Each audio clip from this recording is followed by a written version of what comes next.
start with a little bit about myself.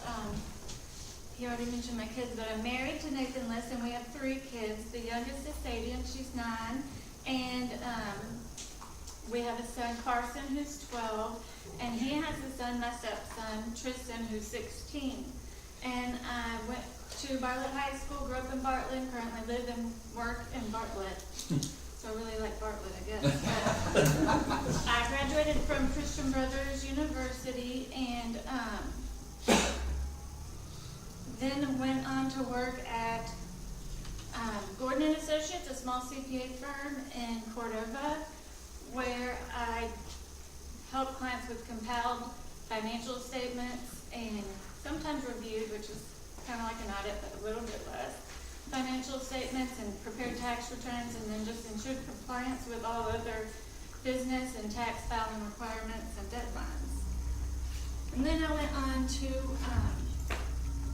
work independently as List Bookkeeping Solutions. I've been doing that for almost 3 years now.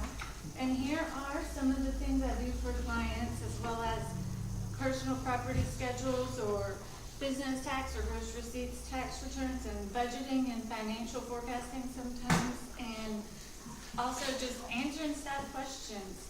A lot of times people have just a quick question, and my clients or their employees can call me and ask a question on how to treat something or record something, and I'm able to help or assist or provide a little bit of training on something.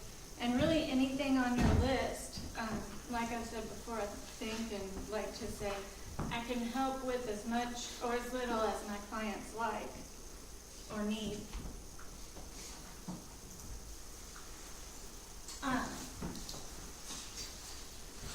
How many of you have ever felt overwhelmed trying to keep your checkbook balanced, or when tax time rolls around, like Michael just mentioned, and your CPA is looking for your financials or your books? If this is something you can relate to, these are the kinds of clients I'm looking for that want to take this irritation off their plate. Or if you know anybody that is in that situation.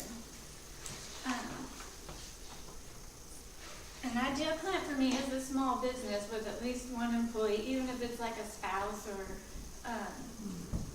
family member, but can range from 0 to 10 employees, even though I do have 1 client with almost 70 employees.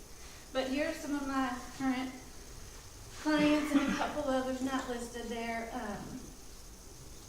Are Tina's Touch or Law Home Landscaping, and several of you in here.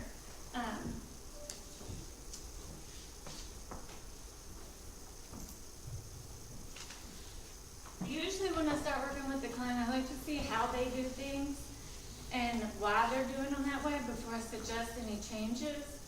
Because sometimes at first glance it might look like I see something that could be done different or better, but after I get to know all the business aspects and processes, it might make sense why they're doing something that way, and so I don't want to change that. But sometimes when I get in and review, I can recognize something right away that they're doing that should be changed, and I like to suggest they do.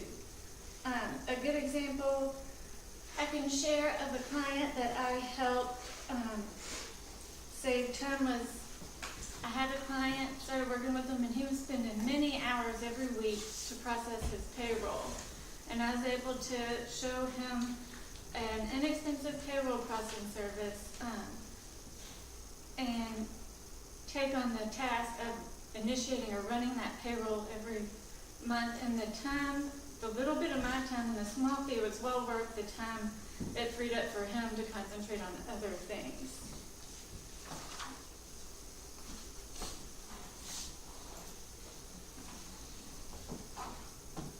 Ultimately, clients want to save money, and I want to help them do that. And sometimes an example of saving clients money is just taking something off their plate so that their time's freed up to do something better in the business to generate money. And sometimes it's by speeding up a process and reducing their cost at my expense or one of their employees' expense. But sometimes it's just by providing accurate financials so they can see their income sources and what's actually generating income, or their cost associated with an income source that might be high and the income's not producing very much, or underspending on an expense that is generating income. They might want to, redirect, or just in general, if an expense is high, look into why, maybe if there's a way to reduce it.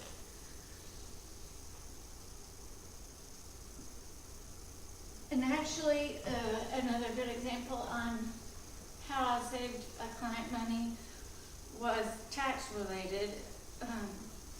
They had been paying some business bills out of their personal checking account. And after working with them for a while and discussing things over time, I discovered they had been paying several business bills out of their personal checking account and not capturing these expenses on their business income statement.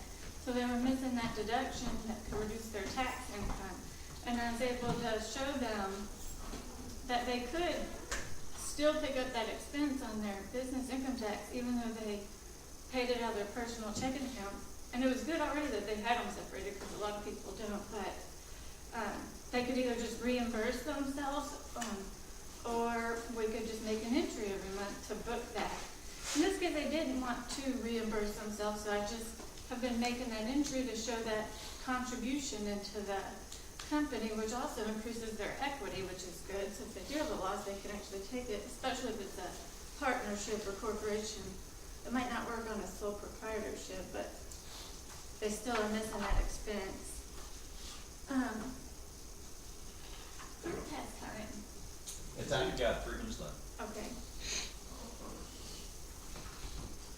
So I want to.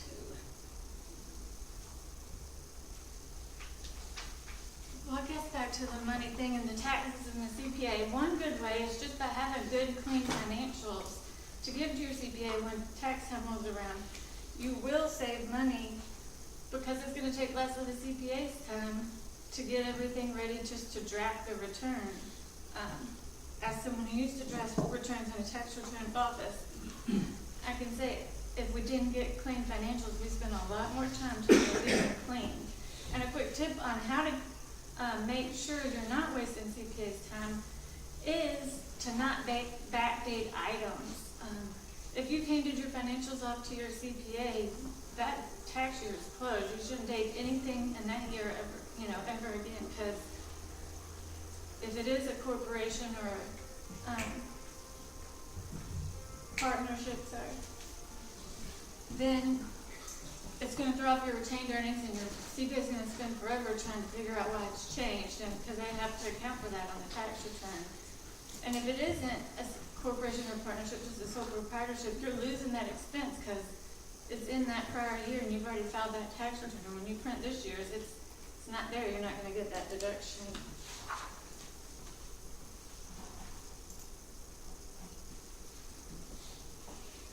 And I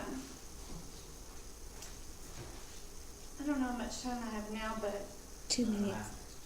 I just thought I'd add, beyond these, it's always a good idea to hire a professional or a third party as a good internal control measure, because if you have the same person cutting checks and making deposits that's reconciling the bank statements, it's very easy to make errors or get away with something. Really, you want that third party to be checking and making sure everything's as it should be.